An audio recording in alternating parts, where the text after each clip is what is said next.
पत्रकार का, नेता का, उनके खुद का यहां रखना चाहिए सदन पर। आप प्रश्नकाल चलना देना नहीं चलना चाहते। सदन गंभीरता के साथ बहस के लिए है। सरकार ये कबूल करे कि पेगासस का इस्तेमाल नहीं करती। आप तथ्य रख दो, बाकी तो सुप्रीम कोर्ट ने तय कर लिया भाई।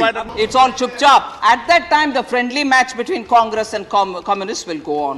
जो लोग इसको पॉलिटिकल इश्यू बना रहे हैं वो ड्रग के कारोबार का समर्थन कर रहे हैं। जासूसी पर किसने सबूत मांग लिए? टोका टोकी पर क्यों गुस्सा गए अमित शाह? जीएसटी को गुंडा सर्विस टैक्स क्यों बोला गया? और बिल्किस बानो के दोषियों की रिहाई के मामले में गृह मंत्री ने संसद में क्या जवाब दिया? इन्हीं सब सवालों के जवाब जानने के लिए चलिए शुरू करते हैं आज का शो संसद में। आज संसद की कार्यवाही शुरू होती उससे पहले ही कांग्रेस समेत विपक्षी सांसद संसद भवन परिसर में गांधी प्रतिमा के सामने धरने पर बैठ गए। इनकी मांग थी कि तवांग सेक्टर में हुई झड़प पर चर्चा की जाए। इसके बाद लोकसभा की कार्यवाही सुबह 11 बजे शुरू हुई। कांग्रेस सांसद मनीष तिवारी और मणिकम टैगोर ने चीन के साथ सीमा की स्थिति पर चर्चा के लिए लोकसभा में स्थगन प्रस्ताव नोटिस दिया। जैसे ही प्रश्नकाल शुरू हुआ, विपक्षी सांसद चीन पर चर्चा की मांग करते हुए हंगामा करने लगे। आप प्रश्नकाल चलना देना नहीं चलना चाहते, नहीं चलना चाहते। सदन की कार्रवाई 12 बजे तक स्थगित की जाती है। 12 बजे एक बार फिर लोकसभा की कार्यवाही शुरू हुई और सदन के पटल पर पत्र रखे गए। इसके बाद नियम 193 के तहत देश में नशे की समस्या पर चर्चा शुरू हुई और विपक्षी सांसदों ने वॉकआउट कर दिया। चर्चा के बीच में कांग्रेस सांसद गौरव गोगोई ने सरकार पर जासूसी का आरोप लगाया तो केंद्रीय गृह मंत्री इस आरोप पर बरस पड़े। आप हमें यह बताइए कि आप इंटेलिजेंस का आप किस प्रकार का इस्तेमाल करें, सर्वेलेंस का आप किस प्रकार का इस्तेमाल करें। आप बार बार हमारे ऊपर तो स्नूपिंग कर देते हैं, हमारे मोबाइल फोन पे पेगासस लगा देते हैं, पत्रकारों पे पेगासस लगाते थे। आप मुझे बताइए पेगासस के द्वारा आपने कितने ड्रग्स नारकोटिक्स के माफिया को आपने पकड़ा है? आप जो सर्वेलेंस हम पे लगाते हैं, आपने कितने ड्रग्स के माफिया, बड़े बड़े माफियाओं को आपने सर्वेलेंस के द्वारा पकड़ा है? आप ये भी हमको बताइए। इन्होंने बहुत गंभीर आरोप किया है कि इनके मोबाइल पर पेगासिस लगा है। आधार उनको सदन में रजू करना चाहिए। ऐसे नहीं बोल सकते आप। या तो ये शब्द निकाल दिए जाए या तो वो आधार रजू कर यहां रखें। इनके पास एक भी आधार हो किसी की, पत्रकार का, नेता का, उनके खुद का यहां रखना चाहिए सदन पर।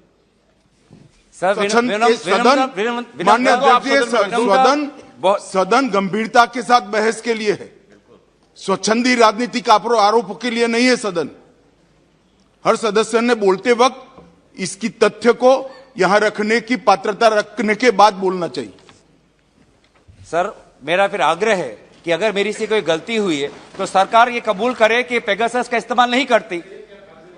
आपको कहना है साहब, इन्होंने कहा है कि इस्तेमाल हुआ है, उन पर हुआ है। आप तथ्य रख दो, बाकी तो सुप्रीम कोर्ट ने तय कर लिया भाई। बदनामी नहीं है आपके नेता की तरफ। आदेश दीजिए सर, तो हम क्या कर सकते हैं? आप आदेश दीजिए, हम आपके आदेश के अनुसार आप जो भी आपको लगता है कि सदन की मर्यादा का अगर मैंने कोई उल्लंघन किया है तो आप आदेश दीजिए। लेकिन यहाँ पे सर हम जो भी हम बात रखते हैं जिम्मेवारी से रखते हैं। माननीय एक मिनट माननीय सदन उच्च सदन है और उच्च सदन में हम अपनी बात को तथ्यों प्रमाणों के साथ रखें तो सदन की मर्यादा बढ़ती। ये मेरा आग्रह है। फिर बारी आई मनोज तिवारी की तो उन्होंने अल्कोहल जैसे ड्रग्स को ग्लैमराइज ना करने की बात कही। जैसे यहाँ नशे के खिलाफ बात हो रही है लेकिन कुछ लोग अल्कोहल को ग्लैमराइज करते हैं। मेरी प्रार्थना होगी, मैं जिस गांव से आता हूं हमने देखा है सभापति महोदय, पहले शराब का नशा लगा, फिर गांजा का नशा लगा, फिर हेरोइन पीने लगे, 80-80 बीघा खेत बिक गया और बर्बादी के कगार पे चले गए। परिभाषा क्या है ड्रग की, उसमें जाना, लेकिन अल्कोहल को ग्लैमराइज न करें, ये मेरी प्रार्थना होगी। हमारे किसी साथी ने कहा कि बंदरगाह पर 3000 केजी ड्रग्स पकड़ ली गई, तो पकड़ ली गई, उस पर क्यों शौक्ड हैं ये भी मुझे समझ में नहीं आता है। हम लोग जब तुलना करते हैं पहले से आज तक की, मैं अभी एक जानकारी पढ़ रहा था कि 2006 से 2013 तक जब्त की गई ड्रग्स किलोग्राम में 22,45,178 किलो थी। वही 2014 से 2022 तक ये 62,60,230 किलोग्राम पकड़ी गई। सरकार के इस प्रयास को ये अपने आप में तुलना दिखा देता है। 40 लाख किलोग्राम का अंतर है। सभापति महोदय, जब्त की गई ड्रग्स की संख्या जहां 2006-2013 में 10,31,000 22,117 किलोग्राम थी, एक संख्या थी, वहीं अब 24 लाख से ज्यादा संख्या में ड्रग्स जब्त की गई है। इसके बाद गृह मंत्री अमित शाह ने चर्चा के बीच आए सवालों के जवाब दिए और अपनी बात रखी। अमित शाह अपनी स्पीच दे रहे थे, तभी बीच में टीएमसी सांसद ने टोका तो शाह बैठ गए। ऐसे वैसे नहीं, पहले गुस्सा किए और फिर हंस भी दिए। देखिए। जो दादा आपको भाषण करना है तो मैं बैठ जाता हूं, 10 मिनट बोलिए। इतने सीनियर सांसद होकर बीच में टोका टोकी करना ना आपकी उम्र के लिए अच्छा है ना आपकी सीनियोरिटी के लिए अच्छा है। मैं बैठ जाता हूं, आप भाषण करिए 10 मिनट प्लीज। माननीय गृह मंत्री जी, माननीय गृह मंत्री जी, हर बार नहीं करनी चाहिए। विषय की गंभीरता को समझना चाहिए तो बोले नहीं होते। क्रोधित नहीं होता हूं भैया, समझाता हूं। कई बार समझाना पड़ता है बड़ों को भी। अमित शाह ने अपने भाषण में राज्यों से एनसीईआरटी या एनकॉर्ड समिति पर काम करने के लिए कहा। एनकॉर्ड का full form national narcotics coordination portal है। इस स्तर पर मैं सभी राज्य के मुख्यमंत्रियों को भी सदन के माध्यम से निवेदन करना चाहता हूं। ढेर सारे राज्यों ने, लगभग 100% राज्यों ने राज्य स्तरीय एनकोड समिति बना ली है। इसकी मीटिंग्स भी होती है, इसकी मिनट्स भी आती है और वहां पर केंद्रीय एजेंसियों के प्रतिनिधियों को बिठाते भी है, चर्चा भी करते हैं। परंतु सबसे महत्वपूर्ण जो है, जिला स्तरीय संरचना का डिस्ट्रिक्ट लेवल पर जब तक डीसीपी और कलेक्टर इकट्ठा बैठकर, समाज कल्याण अधिकारी इकट्ठे बैठकर और हेल्थ डिपार्टमेंट का बंदा इकट्ठा बैठकर जिला स्तर पर इसकी मीमांसा नहीं करेंगे, ये हमारी लड़ाई सफल नहीं होने वाली।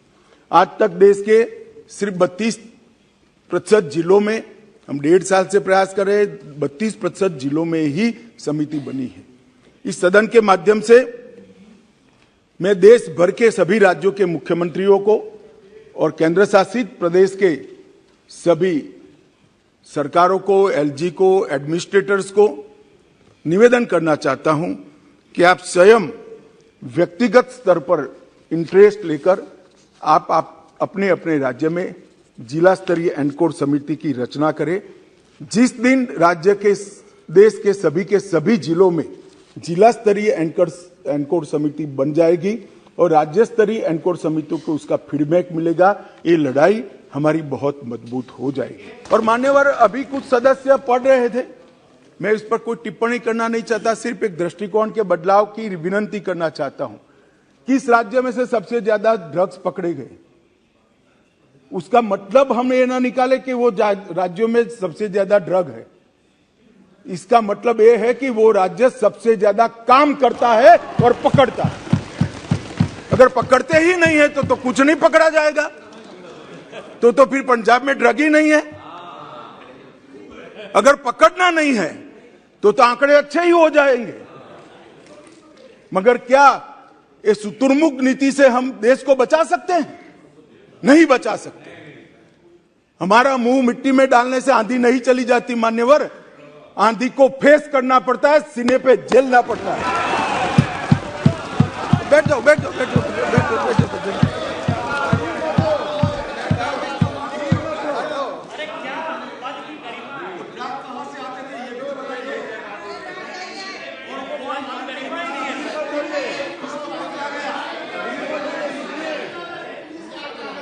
एक मिनट मान्यवर कांग्रेस पार्टी के नेता ये कह रहे ड्रग कहां से आ रहा था। ड्रग गल्फ कंट्रीज से आ रहा था। इसके मालिक कौन है, उनको सारे के सारे पकड़ लिए गए हैं, फैक्ट्रियां सील कर दी गई हैं और उसके आधार पर देश के 12 राज्यों में रेड कर वहां भी कारोबार करने वालों को पकड़ लिया।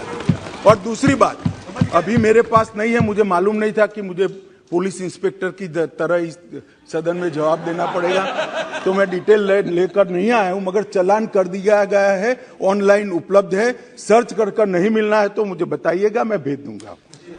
आगे शाह ने आंकड़ों के जरिए बताया कि ड्रग्स पर कैसे देश भर में लगाम लगाई जा रही है, और इस बीच बिना नाम लिए राहुल गांधी का जिक्र भी कर डाला। मान्यवर, 2006 से 13 में 22,45,000 किलो ड्रग पकड़े गए, 22,45,000। 2014 से 22 में 62,60,000 किलो ड्रग पकड़े गए।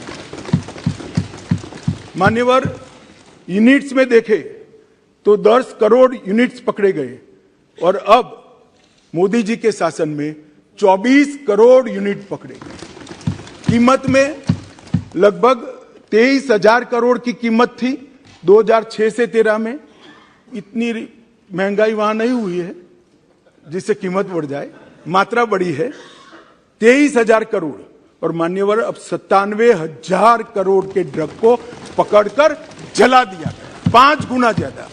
मान्यवर, मामले 1,45,062 रजिस्टर हुए थे, इसमें 4,14,697 मामले थे, और कुल गिरफ्तारी 1,62,908 हुई थी, और यहां पर 5,23,234 हुई। पहले गंभीर प्रकार के केसों की क्वालिटी नहीं बनी थी।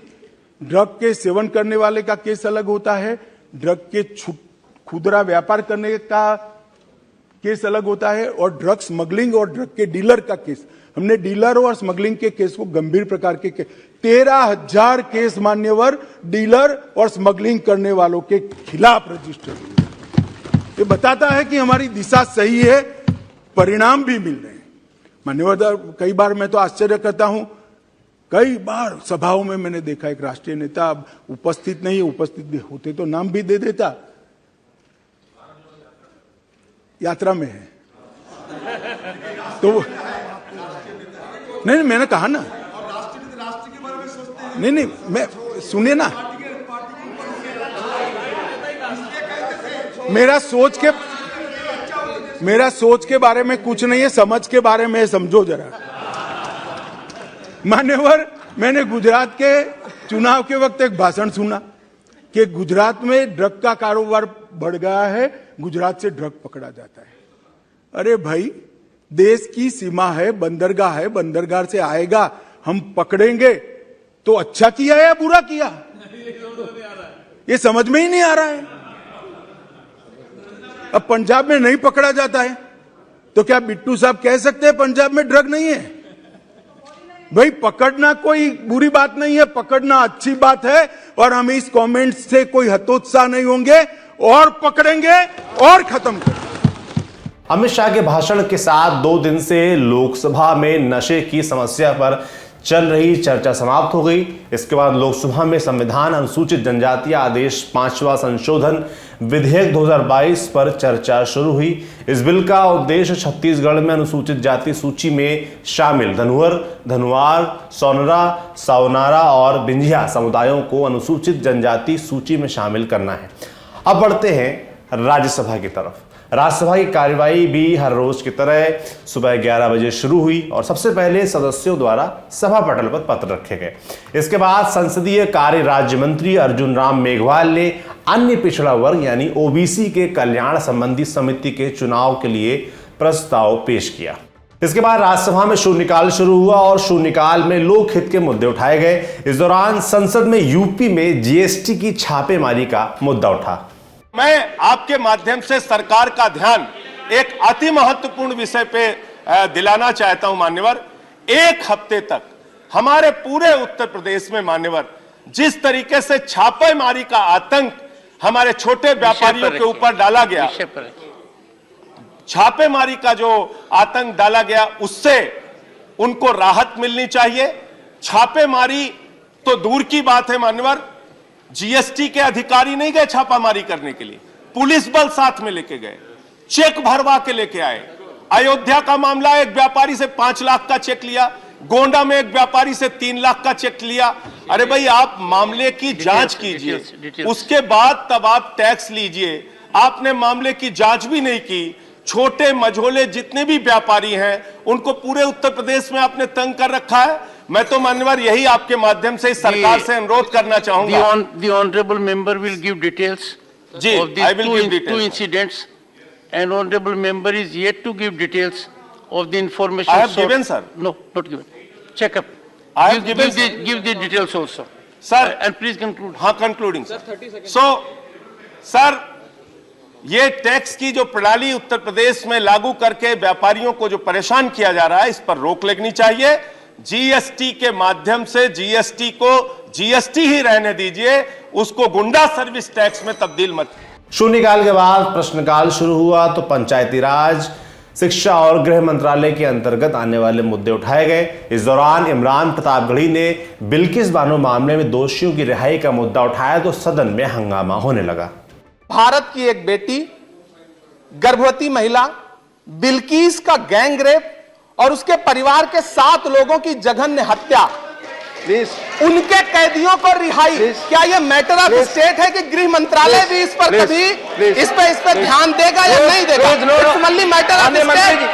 It's only matter of state. Imran Pratapgarhi ji, आप बैठे, आप बैठे। माननीय मंत्री जी, आप बोले, आप जवाब। माननीय उपसभापति जी, अभी मैं यही कह रहा हूं कि सदस्य ने प्रश्न के उत्तर को ठीक ढंग से पढ़ा नहीं। उसमें यह लिखा है कि एनसीआरबी जो स्टैटिस्टिक्स इकट्ठा करती है जेल के संबंध में, उसमें जेलों की संख्या, जेलों में कैदी, जेलों में पुरुष महिला कैदी, ऐसी विशिष्ट श्रेणी कि कौन से कैदी सजा पूरी करने के बाद भी छोड़े नहीं गए, इसके कोई विशिष्ट आंकड़े एनसीआरबी कलेक्ट नहीं करता है। यही उसमें कहा गया है। दूसरी चीज, ये साफ है, आप पता कर लीजिएगा। मैं पूरी जिम्मेदारी से जवाब दे रहा हूं माननीय मंत्री जी। और दूसरा जो इन्होंने कहा है, प्लीज आप अपनी सीट पर नहीं बैठिए मैडम, प्लीज गो। दूसरा इन्होंने प्रश्न पूछा है कि 2019 में ऐसे कैदी जो अपनी सजा पूरी कर चुके लेकिन उनको छोड़ा नहीं गया। मैं आपको कहना चाहता हूं कि गृह मंत्रालय की यह जिम्मेदारी है कि वो एडवाइजरी जारी करता है। हमने जेल प्रिजन 2016 जारी किया है, जिसके माध्यम से कैदी जो सजा पूरी कर चुके हैं उनको रिहा करने की ऐसी सारी सुविधाएं हैं।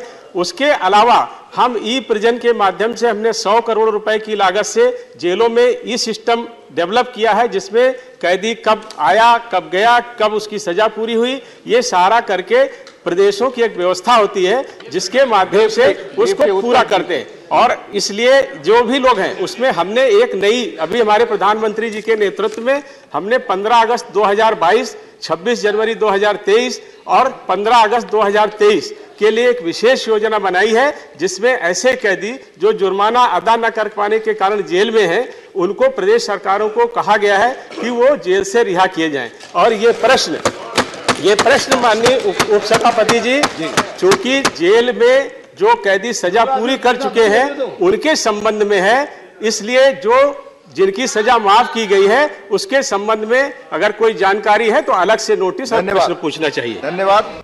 सदन में एक सवाल के जवाब में गृह राज्य मंत्री नित्यानंद राय ने जानकारी दी कि पिछले 3 सालों में यानी 2019 से 2021 तक सीएपीएफ और असम राइफल्स के 177 जवान शहीद हुए।